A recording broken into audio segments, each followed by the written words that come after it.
الحمد لله وكفى والصلاة على المصطفى وعلى آله وصحبته ومن اهتدى بهديه إلى يوم اللقاء وبعد. So Allah Rabbul Izzah created the entirety of the creation. And from the entirety of the creation, Allah Rabbul Izzah honored, selected, preferred, and chose humankind. So they say, Inna Allah astafa min al-khalqi bani Adam. From the entirety of the creation, Allah Rabbul Izzah selected the progeny of Adam, humankind. ثم اصطفى من بني آدم al-anbiya.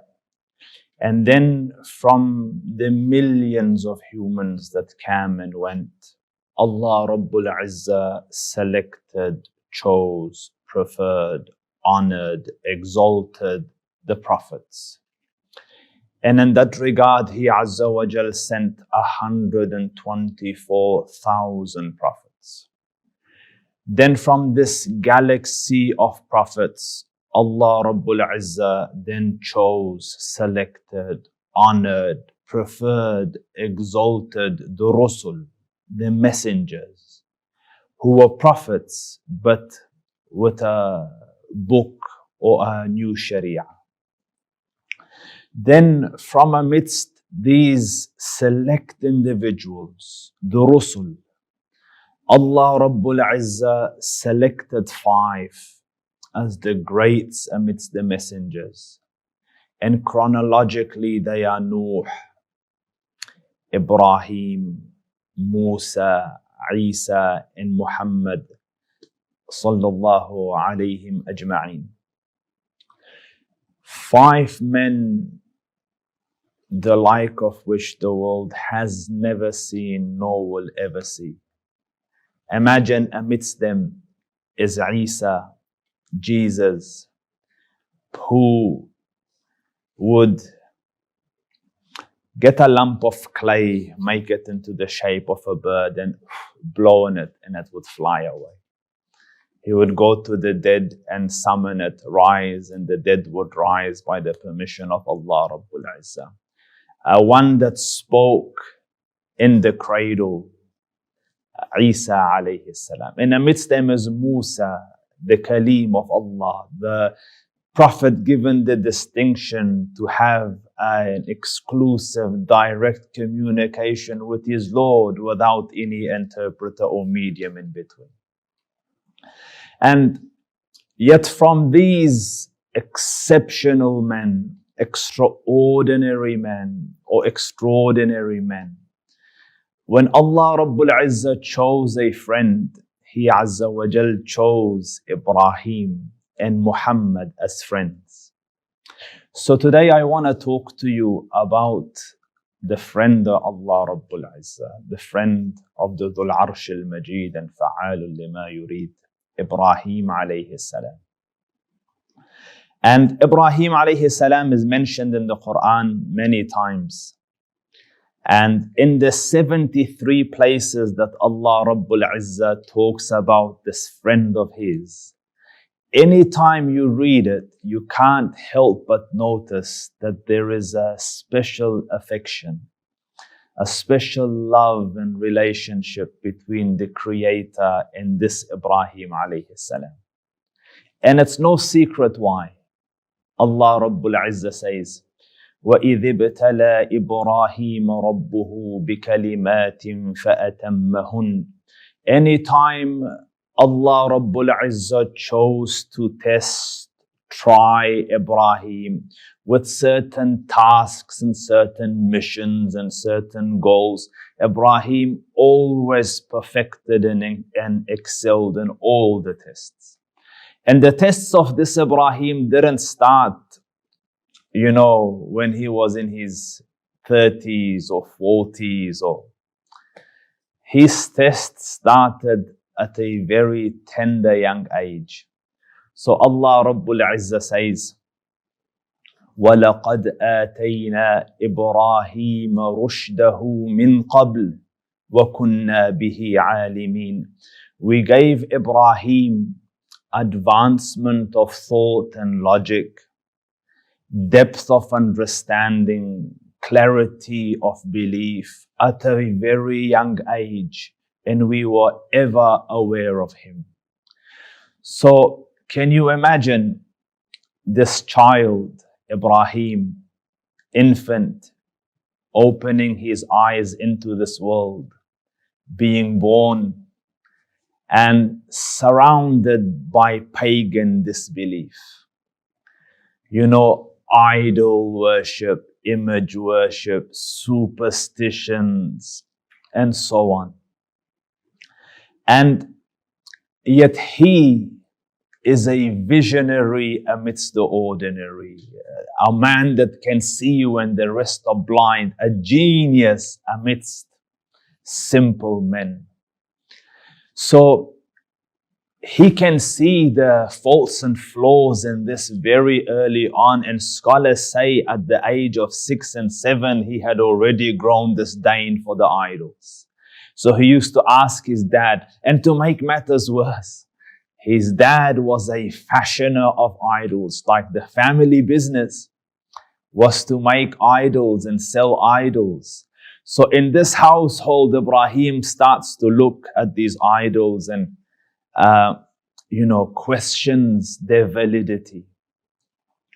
And once that happens, the natural next step is to start to look, who is my Lord? Who is my Creator? And Ibrahim alayhi salam introspected, pondered, searched, reflected, and eventually reaches the conclusion, إني وجهت وجهي للذي فطر السماوات والأرض حنيفا وما أنا من المشركين. My Lord cannot be these stones. It can't be that star, nor can it be that moon, nor can it be that blazing, scorching sun. Rather, my Lord is the one that created it all. So to him I turn in absolute monotheism. And Ibrahim, through the intellect that Allah Rabbul Izzah had given him, the heart that Allah Rabbul Izzah had blessed him with, found his Lord, and found it with a great deal of conviction. And when that happens, when the heart finds its master, when you finally realize who your Creator is, then looking around at people who are worshipping stones and images, there is a huge, what are you doing question. So Ibrahim started, the discussion, the conversations. ما هذه التماثيل التي أنتم لها عاكفون? What are these images that you show such reverence and devotion to? And they had no reason, simple men, like compared to who Ibrahim was and his intellect. So the best they could do is say, we saw our fathers do this, so we are doing it. And Ibrahim, at this stage, the Quran refers to him as Fata.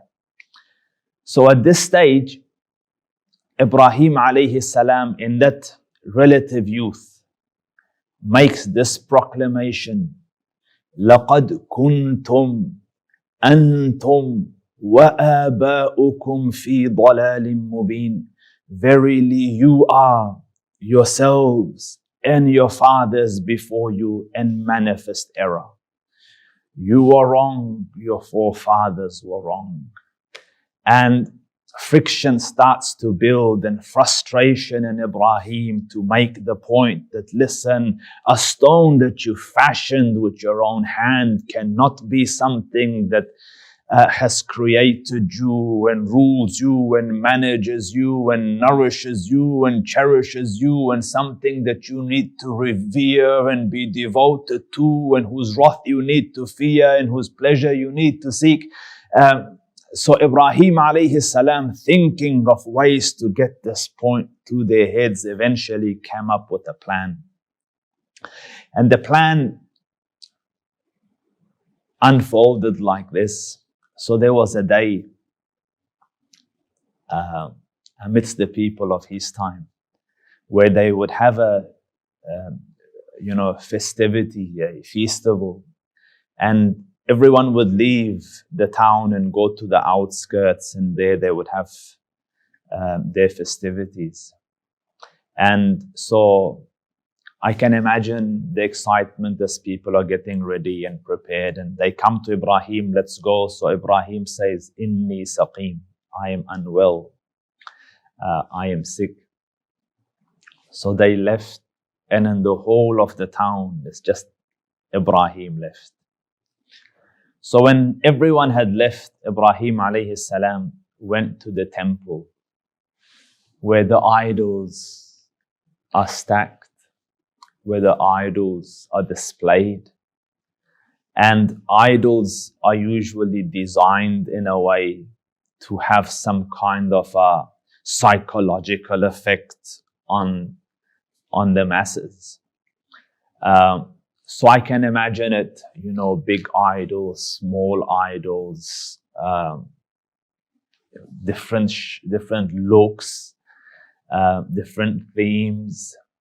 And Ibrahim enters the temple. And as is the tradition, they usually bring their offerings, simple men, to these stones out of fear that my child not die of sickness and business don't go down the drain and all those normal things. So he sees in front of them offerings, and he sees them standing in full display. And yet the wisdom, the ability to be able to see when no one else seems to be able to see. And he looks at the food and he asks, why aren't you eating? Why don't you talk? And why don't you hear? And no response. So Ibrahim alayhi salam picks up an axe and starts smashing these idols. The Quran says, فَجَعَلَهُمْ جُذَاذًا إِلَّا كَبِيرًا لَهُمْ لَعَلَّهُمْ إِلَيْهِ يَرْجِعُونَ. So Ibrahim shattered them into bits and then got the axe and hung it on the neck of the biggest idol that he hadn't touched, and then went. So at night or in the afternoon, the people came back and they go to the temple, and all shattered. The gods. So they said, Man fa'ala hadha bi'alihatina. Who has done this to our idols, to our gods? Who has done this to the stones in whose hands we put our livelihood? So they said, Inna sami'na fatan yadhkuruhum yuqalu lahu Ibrahim. We heard of a young lad talking about them. His name is Ibrahim. So go get him, bring him here to the eyes of the people. There's something's got to happen. There's anger, there is confusion, there's delusion, what to do. So they brought Ibrahim, and Ibrahim, may the blessings of the Lord be upon you, ya Ibrahim. Young lad. And he comes, visualize it. There's a court, a town hearing, if you like. And this is not a 40-year-old man. This is a young lad holding his own. So he comes standing, and they ask him, أَأَنْتَ فَعَلْتَ هَذَا بِآلِهَتِنَا يَا إِبْرَاهِيمُ? O Ibrahim, did you do this to our lords, to our gods? And the wisdom of Ibrahim. He said, بل فعله كبيرهم هذا. No, that big one's done it. فاسألوه, ask him, إن كانوا ينطقون, if they can speak.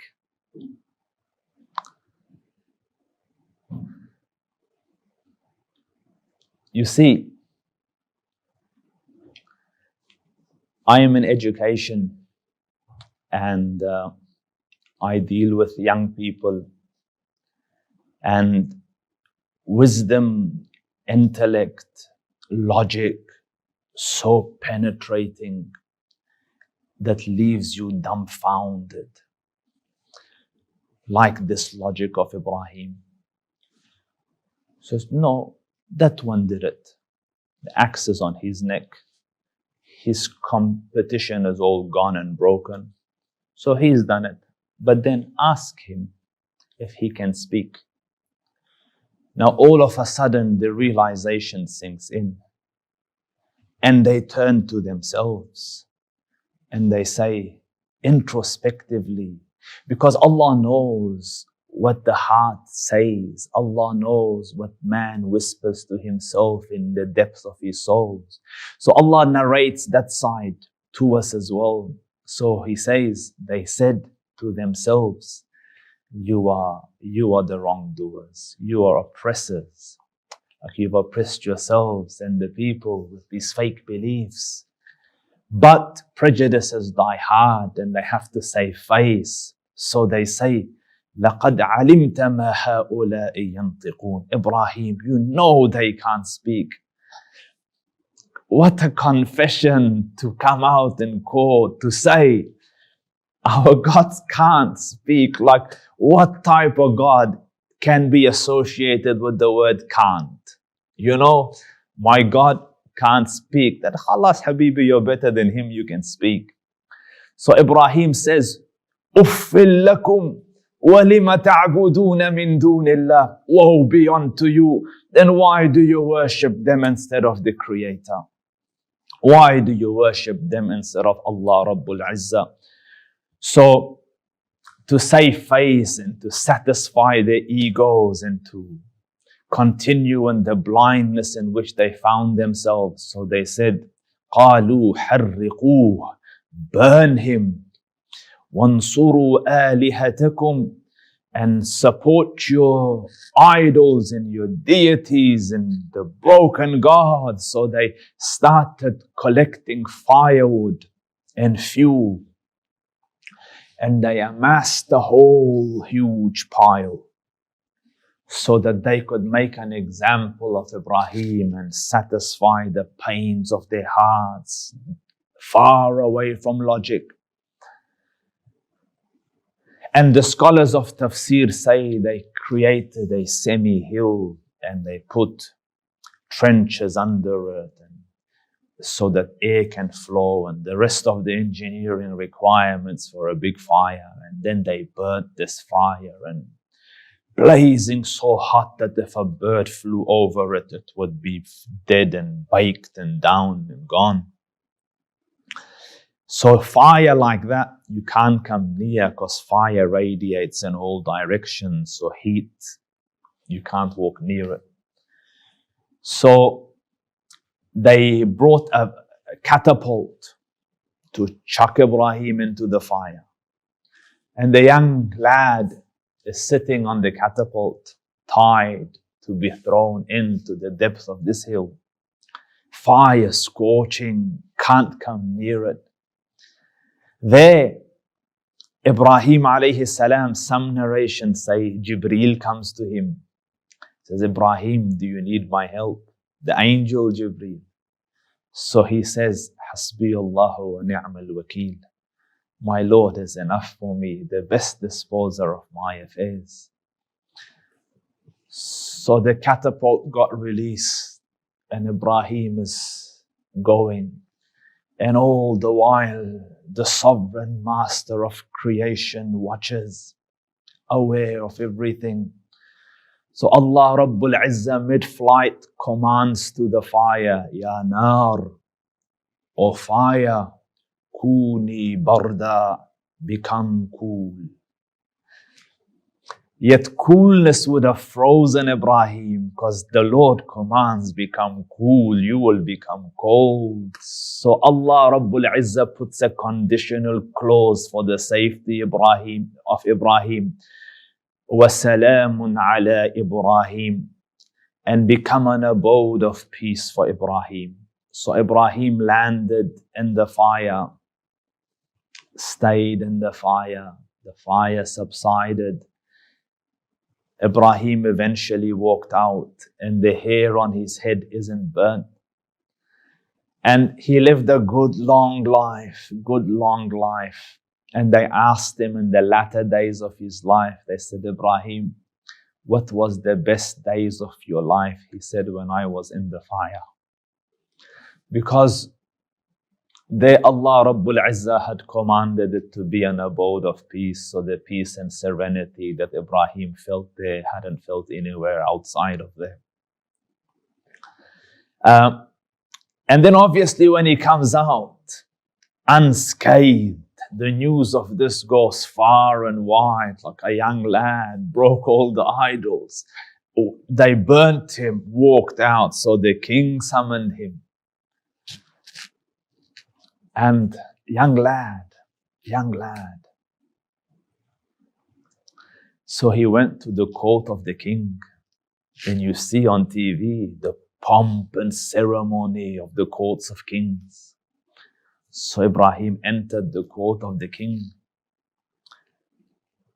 And the king decides to argue with him about his Lord. So responding, Ibrahim says, رَبِّيَ الَّذِي يُحْيِي وَيُمِيتُ. My Lord is the one that gives life and takes life. You see, Allah alone gives life. Like we were made from the earth, the elements, those basic chemicals. What gave that life and made it into living cells, and the cells multiplied? That Allah gives life. Allah takes life. So the king in his feebleness said, Ana uhyi wa umit. I give life and I take life. Let me show you. So he summoned 2 prisoners, commanded the soldier, kill this one, let this one live. So he said, see, I gave life, I took life.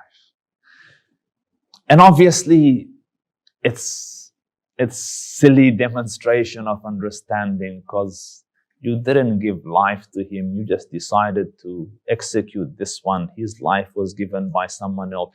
But Ibrahim is too big a man to get involved, and he knows that in your heart of hearts you've already understood my point, but I will... And this is why the Quran says he had advancement of thought and heart and understanding and wisdom and clarity. So Ibrahim alayhi salam changes tactics. So he says, إِنَّ اللَّهَ يَأْتِي بِالشَّمْسِ مِنَ الْمَشْرِقِ فَأْتِ بِهَا مِنَ الْمَغْرِبِ. My Lord is the one that brings the sun out from the east. You go bring it out from the west. The Quran says, فَبُهِتَ الَّذِي كَفَرَ. The one who was in denial, in rejection, was flabbergasted. What's he gonna do with the sun? Human, you could do this little game. Done. So Ibrahim alayhi salam preached to his people to the level he could, and eventually they chased him out, and the rest of his life he's an immigrant, a muhajir of a prophet, going from place to place and city to city, preaching the word of Allah and living a life of obedience to Allah Rabbul Izzah. Then old age came, and Ibrahim still doesn't have any children. himself and his wives. So now an old man, 80 plus, close to 90, he makes this dua. He says, Rabbi habli min as-salihin. Oh Lord, give me a righteous one, a righteous son who will inherit prophethood after me, who will teach people the way to their Lord. So as soon as the utterance comes, Jibreel comes. فَبَشَّرْنَاهُ بِغُلَامٍ حَلِيمٍ. We gave him the glad tidings of a forbearant son, like a son who is willing to forbear and suffer. And can you imagine, almost 90, and finally a son is born to your house. Finally a light in your house. Finally laughter and giggles running around your house. You know, the coolness of his eyes, the light of his heart, the joy of his old age, the fruit of the summer of his youth. Finally a son. And the son is still an infant, and Ibrahim gets commanded by his Lord. Now Ibrahim, take the son and your wife and travel far to the land of Mecca, current Mecca, and there leave them in a dry, desolate, unvegetated valley and come back. Do you see the tests of Ibrahim? So Ibrahim alayhi salam took this young child who only a father of that age will be able to know the type of link, the type of bond, the type of attachment, the type of love that a father that old will have to a child that young. All fathers love their children, but ask the one that doesn't have children until his latter days and Allah blesses him with one. That's a different ball game. And yet Ibrahim alayhi salam takes little Ismail and their mom and his mom, Ismail's mom, Hajar alayhi salam. And they go traveling until they reach this valley in a rocky, mountainous area where for miles on end there's no vegetation in sight, not a little green blade under which to shade, no water, no sign of life. And once they reach the place shown to him by God, he disembarks and they get off, and he leaves them a little water bag and some dates, and then takes his mount and walks off. So she looks at him, Hajar alayhi salam, says, Ibrahim, where are you going? Silent, and just keeps walking. The sentiments of a father, of a loving husband. Maybe eye contact would have made him cry. Maybe he didn't want to show that face. He just kept walking. So she asks again, Ibrahim, where are you going? To whom are you leaving us? Why are you leaving us? And as she, rushes after him, chases after him, eventually it clicked. So she says, Allahu amaraka bihadha. Ibrahim, has your Lord commanded you to do this? So he nodded a little. So she said, go. Allah won't forsake us. Allah won't let us go to waste. If He has commanded, then He will look after everything.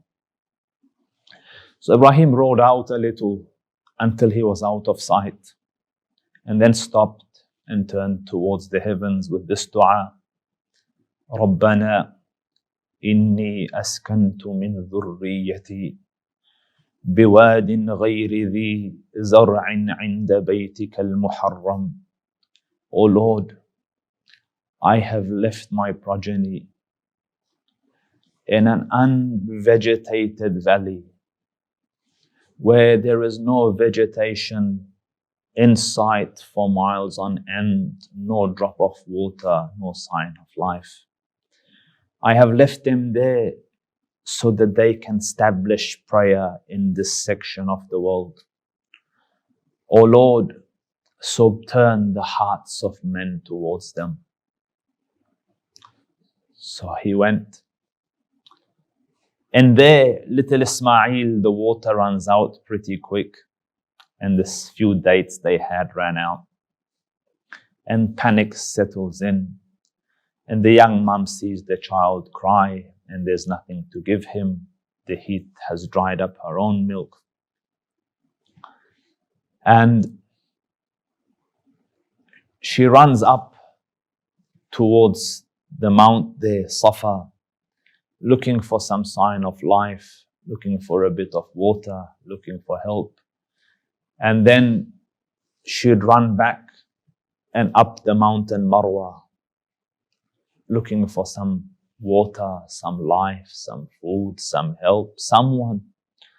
And again, in that anxiety up and down. And the child is in the valley down the bottom, crying. And again, the Lord knows and the Lord watches. So Allah Rabbul Izzah sent Jibreel, go strike at the foot of Ismail and let a water gush out that will flow till Qiyamah come. So Jibreel struck near the foot of Ismail, and a water gushed forth. Zamzam, the one you go and drink when you're in Hajj, and the one you bring endless bottles with back home, and the one that has been feeding the thirsty since the times gone by. So water came, and our mother tried to collect the water, and a little spring formed. And birds started to see that there's water, so they circle around it. Travelers saw the birds, so they said there must be water here, and they came. And when they come, they see this lone woman, regal woman, by herself, in the middle of nowhere. No sign of travel, no sign of amount, just by herself, sitting in a serenity befitting the wife of a prophet, confident in the mission that her Lord has given her, confident in His protection, confident in the care that is being afforded to her, confident that she has the backing of the one above the heavens with a little child. So they come, and her personality, presence is powerful enough that fully grown tribesmen have come, and they feel that they need her permission to settle here. So they say, can we settle here? She said, you can, but the water is mine. So she stays with them. Young Ismail grows with them, plays with their kids. And time passes, he becomes a young lad himself now. And I think about it, far away from this scene, Ibrahim must remember night and day the son and the wife and what has become of them. And he must pray for them. All fathers do. And now, years later, he sees a dream. He sees a dream that he is slaughtering that son that has now grown up. And dreams of prophets are commands of Allah, different to the dreams of a common man. So Ibrahim set out again to the valley of Mecca. And he comes and now sees Ismail, young lad, handsome, for different reasons, but it is sufficient to say that he is the grandfather of our Prophet. So seeing his son, he says, Ya Bunay, my dear son, I have seen in a dream, Anni adbahuk, that I am slaughtering you. Fanzur madha tara. Then see what is your opinion, what is your verdict, what do you say?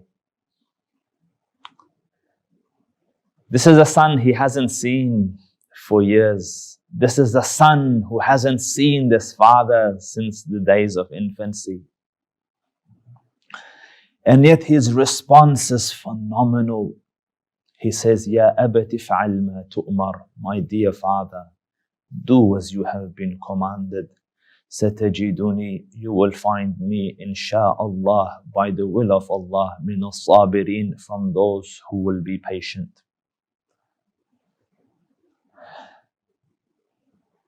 How did you grow up like that, O Ismail? Like, you haven't seen your father since infancy.